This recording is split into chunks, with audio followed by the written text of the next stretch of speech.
이 부분은 바로 이 부분이잖아요. 이 부분은 바로 원기 중에서 어떤 부분이에요? 그림을 잘 보면 반지름이라는 거 확인할 수가 있어요. 그럼 이 부분, 높이는 어떻게 돼요? 높이는 바로 이 부분이죠. 이 부분. 이 부분은 원기 중에서 높이가 되는 거죠. 그러므로 이것을 통해서 우리가 부피를 구할 수가 있는 겁니다. 자, 그럼 그 다음 문제. 자, 1번부터 확실히 해볼게요. 원주의 2분의 1과 길이가 같은 거를 한번 골라보래요. 원주의 2분의 1. 자, 원주는 바로 이것인데요. 동그란 부분이 있죠. 그것의 2분의 1, 절반 부분 뭔가요? 원주가 여기와 여기에 나눠져 있어요. 그런데 그 중에 한 부분, 바로 이 부분이죠. 그러므로 쉽죠. 선생님이 다 설명한 거예요. 바로 기역이라고 적으시면 됩니다. 아주 쉬워요. 자, 그 다음 2번도 한번 볼게요. 자, 이번에는 원기둥의 높이와 같은 걸 고르래요. 원기둥의 높이 바로 이 부분이죠. 이거와 같은 것은 바로 여기에 있네요. 바로 디귿이 되겠습니다. 선생님이 다 설명한 거예요. 자, 마지막 세 번째. 자, 원기둥의 밑면의 반지름의 길이와 같은 걸 찾으래요.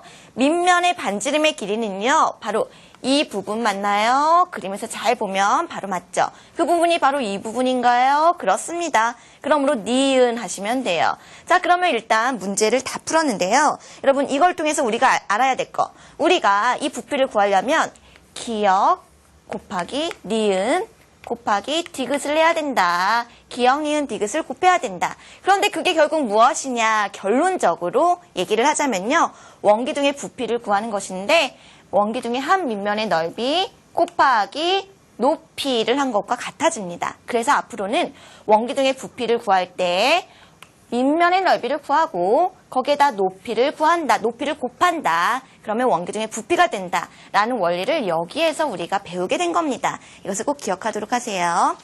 자, 우리 친구들 중에 무조건 외우는 친구도 있어요. 원기둥의 부피는 한 밑면의 넓이 곱하기 높이 하는 친구들 있죠. 하지만 이렇게 기본적인 원리를 이해하고 그걸 외운 친구들과 그냥 외운 친구는 좀 다릅니다. 굉장히 다릅니다.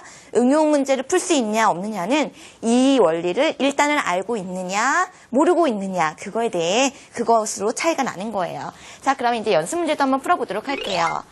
우리 건널비 구하느라 굉장히 고생하셨는데요. 부피는 아주 쉽습니다. 한 밑면의 넓이를 구하고요. 높이만 곱하면 돼요.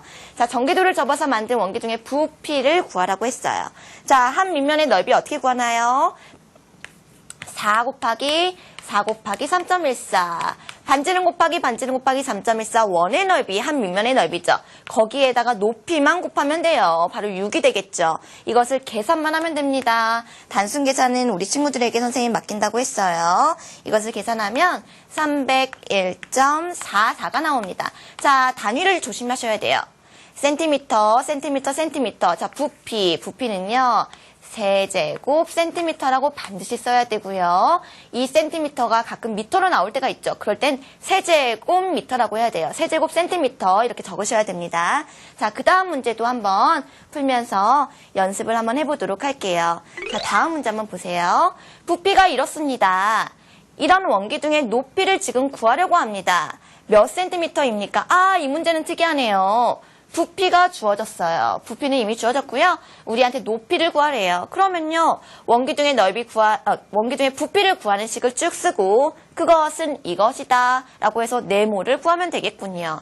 원기둥의 부피 어떻게 구하나요? 한 밑면의 넓이 반지름 곱하기 3.14 한 밑면의 넓이에다가 높이만 곱하면 돼요. 높이는 몰라요. 네모로 그대로 합니다. 곱하기 네모. 이렇게 했더니 그랬더니 얼마가 나왔느냐? 이것이 나왔대요. 1256이 나왔대요.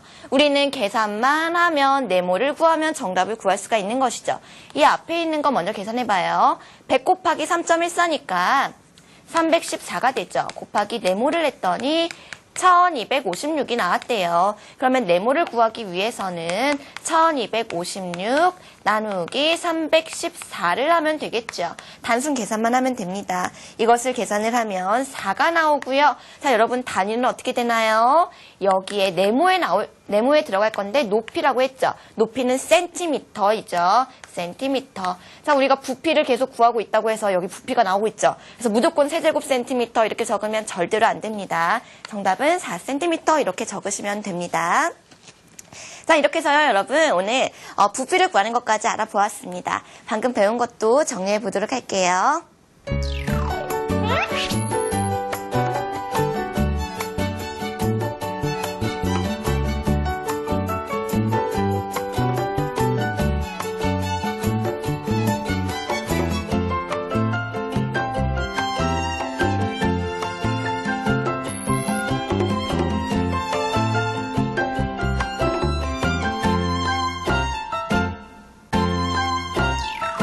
우리 친구들 정말 수고하셨습니다. 오늘 공부 열심히 한 친구들이요. 왕중왕 문제를 풀 수 있을 것 같은데요. 한번 여러분의 실력을 테스트해 보세요.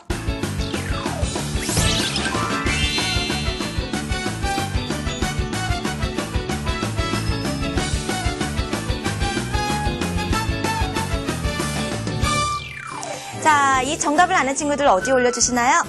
수강 후기 게시판이죠. 거기에 꼭 올려주도록 하고요. 저번 시간에 정답도 알려드려야겠죠. 한 모서리의 길이가 되겠습니다. 정답 잘 올려준 친구들 정말 축하합니다. 자, 여러분 공부하다가 모르는 게 있어요. 다시 보고 싶어요 하는 친구들 다시 보기 EBS 사이트에서 이용하시면 되고요. 다음 시간 예습을 하셔야 됩니다. 자료실에 가셔서 교재를 다운로드 받아서요. 38강 도형의 대칭 나오고요. 여러분들 꼭 예습하고 다음 시간에 보도록 해야 됩니다. 그럼 건강한 모습으로요. 다음 시간에 보도록 할게요. 모두 안녕.